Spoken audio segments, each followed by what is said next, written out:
जब इस वर्ड को हम इंग्लिश लैंग्वेज के अंदर यूज करते हैं तो वो रूल्स जो बाकी वाले वर्ड्स के साथ अपनाए जाते हैं वो रूल्स इस वर्ड के साथ क्यों नहीं लगते हैं।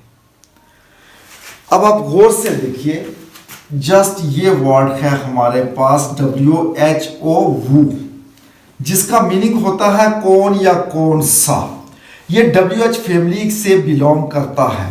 अब WH फैमिली के अंदर कुछ प्रोनाउंस होते हैं और कुछ एडवर्ब्स होते हैं, लेकिन उन सब का जब भी हम इस्तेमाल करते हैं प्रेजेंट इंडेफिनेट का इंट्रोगेटिव सेंटेंस बनाने के लिए, तो वो अपने साथ में डू और डस को लेते हैं।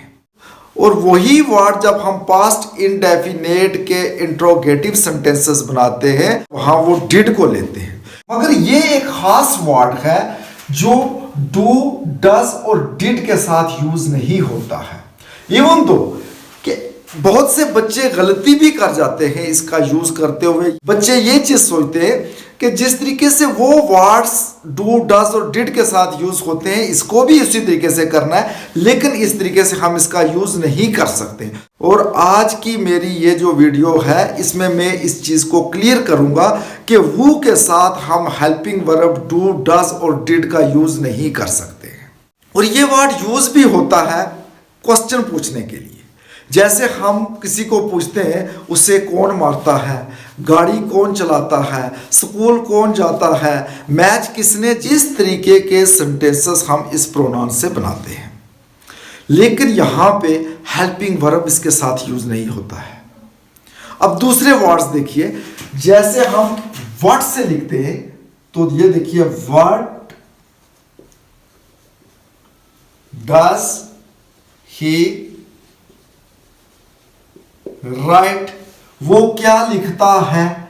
अब यहां इस वर्ड से अगर हमने सेंटेंस बनाया तो इसने यहां पे डज लिया है। अब दूसरा सेंटेंस देखिए, वेयर डू यू लिव, तुम कहां रहते हो। इस सेंटेंस के अंदर देखो अब हमने डू का इस्तेमाल किया है, लेकिन इससे जो भी सेंटेंसेस हम फ्रेम करेंगे उनके अंदर डू, डज और डिड का यूज क्यों नहीं कर सकते हैं। ये खास रूल है इस वर्ड के पीछे। और आज मैं ये चीज क्लियर करूंगा कि ये हेल्पिंग वर्ब क्यों नहीं लेता है और इसका खास रूल क्या है। इसके मैं 3 सेंटेंसेस लिखूंगा और तीनों अलग अलग सिचुएशन के अंदर होंगे, लेकिन आप देखो कि उनमें और इन सेंटेंसेस के अंदर क्या डिफरेंस आ रहा है। जैसे पहला सेंटेंस हम ले लेते हैं, गाड़ी कौन चलाता है। Who drives the bus? दूसरा सेंटेंस देखो, Who beats her? उसको कौन मारता है। तीसरा सेंटेंस हम बनाते हैं, तुम्हें पैसे कौन देता है। Who gives you money? अब फ्रेंड्स ये 2 सेंटेंसेस भी देखो और ये 3 भी देखो, ये भी WH से ही आ रहे हैं, ये भी WH फैमिली से बिलोंग करता है। लेकिन यहां पे जो है, मगर यहां पे हमने हेल्पिंग वर्ब डस और डू का यूज किया है, यहां पे डस और डू का यूज नहीं किया है। इसका मतलब क्या है? क्या ये सेंटेंसेस गलत है? नो। और इस चीज को मैं क्लियर करूंगा कि ये क्यों नहीं लेता है। इसमें खास बात ये है कि ये सेंटेंस देखो, व्हाट डज ही राइट, यहां लिखने का काम कौन करता है। यहां लिखने का काम हमारे पास ये प्रोनाउन ही करता है और ही के लिए हमने डस का यूज किया है। अब दूसरा सेंटेंस देखो, वेयर डू यू लिव, यहां रहने का काम कौन करता है, ये यू, तो यू के साथ हमने डू का इस्तेमाल किया है। अब ये जो सेंटेंसेस हैं इनके अंदर हमारे पास सब्जेक्ट नहीं है। इवन दो कि ये इंट्रोगेटिव प्रोनाउन जो वो है, हमने इसको सब्जेक्ट की जगह पे यूज किया है, मगर ये सब्जेक्ट नहीं है, ये सब्जेक्ट को फाइंड आउट कर रहा है, ये सब्जेक्ट के बारे में इंक्वायरी कर रहा है कि सब्जेक्ट है कौन, गाड़ी चलाने वाला कौन है, उसकी पिटाई करने वाला कौन है, या पैसे देने वाला कौन है।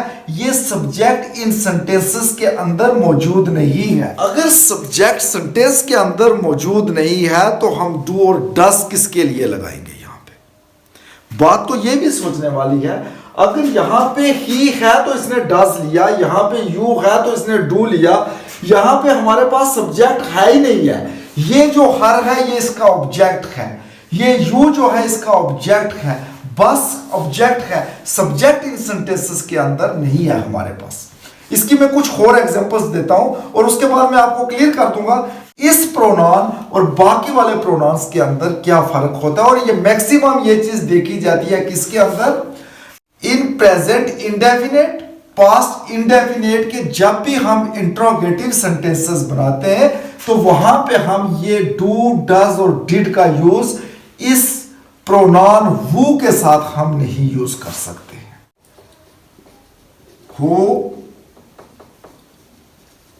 Baths in the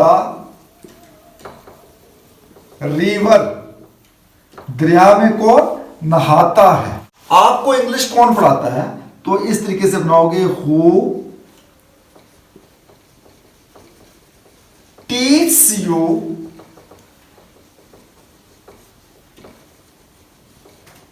English. Just हम किसी से क्वेश्चन पूछते हैं कि स्कूल कौन जाता है, तो हु गोज टू स्कूल।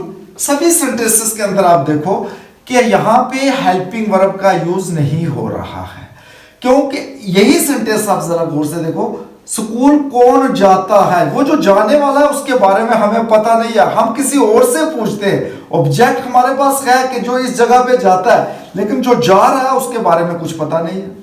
तो इस तरीके से इन सेंटेंसेस को फ्रेम करने का ये होता है कि सबसे पहले हमें लिखना पड़ता है हु। ये किसकी जगह पे, सब्जेक्ट की जगह पे, प्लस वर्ब की फर्स्ट फॉर्म का यूज करते हैं और प्लस उसके बाद एस या फिर ई एस का यूज करते हैं और लास्ट पे हम ऑब्जेक्ट का यूज करके साइन ऑफ इंट्रोगेशन यूज करते हैं।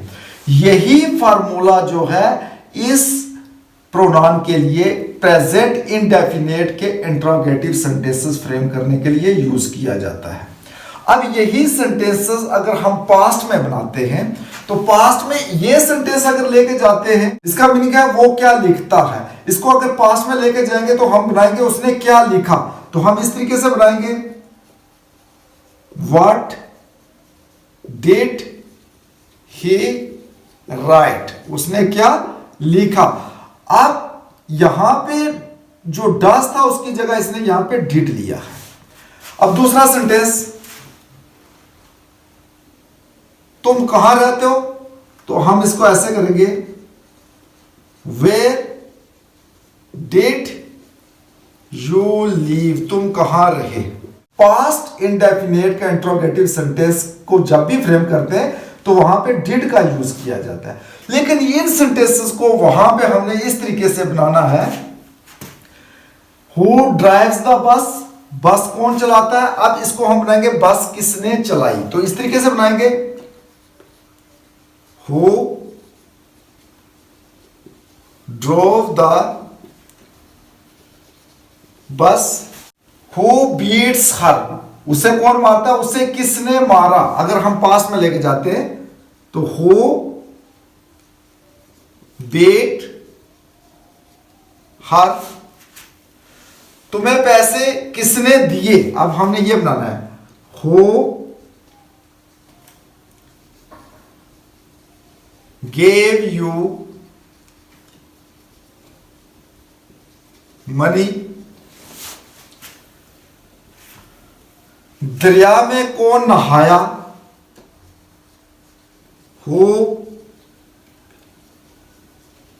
bathed in the river, यहां देखो किसी सेंटेंस के अंदर हमने डिड का यूज किया, इवन दो कि यहां ये जो वर्ड्स के ये डिड को ले रहे, ये हमारे पास इंट्रोगेटिव प्रोनाउन है, ये एडवर्ब है, इन दोनों ने डज और डू को लिया, पास्ट में जब लेके गए तो इन्होंने डिड को लिया, लेकिन यहां पे ये प्रोनाउन जो है द सेम वे यहां इसने डू और डज को नहीं लिया और यहां पे ये डिड को नहीं लेता है। हु टीच यू इंग्लिश, तुम्हें इंग्लिश कौन पढ़ाता है, तो यहां पे अगर हम करते हैं तुम्हें इंग्लिश किसने पढ़ाई, हु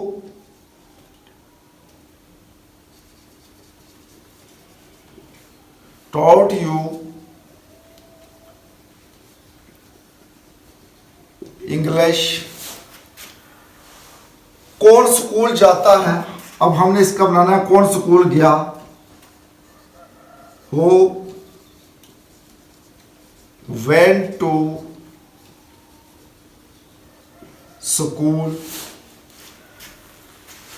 ये जितने भी सेंटेंसेस हमने बनाए हैं ये विदाउट हेल्पिंग वर्ब्स बने हैं। हाँ तो फ्रेंड एक और इंपॉर्टेंट चीज यहां पे बात आती है सिंगुलर और प्लूरल्स की। अब रूल ये होता है कि जब प्रेजेंट इंडेफिनेट का कोई भी हम सेंटेंस सिंगुलर के साथ बनाते हैं तो वहां पे हम यूज करते हैं डज का, और जब प्लूरल के साथ बनाते हैं तो वहां पे हम यूज करते हैं डू का। अब ये चीज देखो कि इससे क्या पता चल रहा है कि सब्जेक्ट एक है या ज्यादा है। तो इस तरीके से जो सिंगुलर के बारे में अगर हम बात करते हैं तो वहां एस या ई एस जो है वर्ब के साथ यूज कर देना है, और अगर हम प्लूरल के बारे में बात करते हैं तो वहां पे एस और ई एस का यूज नहीं करना है। ये इस इंट्रोगेटिव प्रोनाउन हु की स्पेशलिटी है कि डू डज और डिड के साथ यूज नहीं होता है। तो फ्रेंड्स ये चीज आप याद रखिए कि इस तरीके के जब भी हम सेंटेंसेस फ्रेम करते हैं तो इसकी मेन चीज ये होती है कि when we want to know about subject, जब हम सब्जेक्ट के बारे में जानना चाहते हैं तो हम वो का यूज करते हैं, और जब वो का यूज करते हैं तो सेंटेंस के अंदर सब्जेक्ट मौजूद नहीं होता है, बल्कि सब्जेक्ट के लिए हमने ये वर्ड जो है सब्जेक्ट की जगह पे यूज किया होता है। अब यहां पे आप किसी भी सेंटेंस के अंदर देखो ऑब्जेक्ट हमारे पास है लेकिन सब्जेक्ट मौजूद नहीं है। द सेम वे ये पास्ट के सेंटेंसेस जो है हमारे पास, इनमें आप देखो कि ऑब्जेक्ट बस है, हार, मनी, रिवर, इंग्लिश, स्कूल सभी हैं, लेकिन यहां हमारे पास सब्जेक्ट नहीं है। सब्जेक्ट के जगह पे हमने प्रोनाउन वो का यूज किया, लेकिन ये वो यूज किसके लिए हुआ है, वो want to know about subject, subject के बारे में जानने के लिए कि सब्जेक्ट है कौन ये काम करने वाला।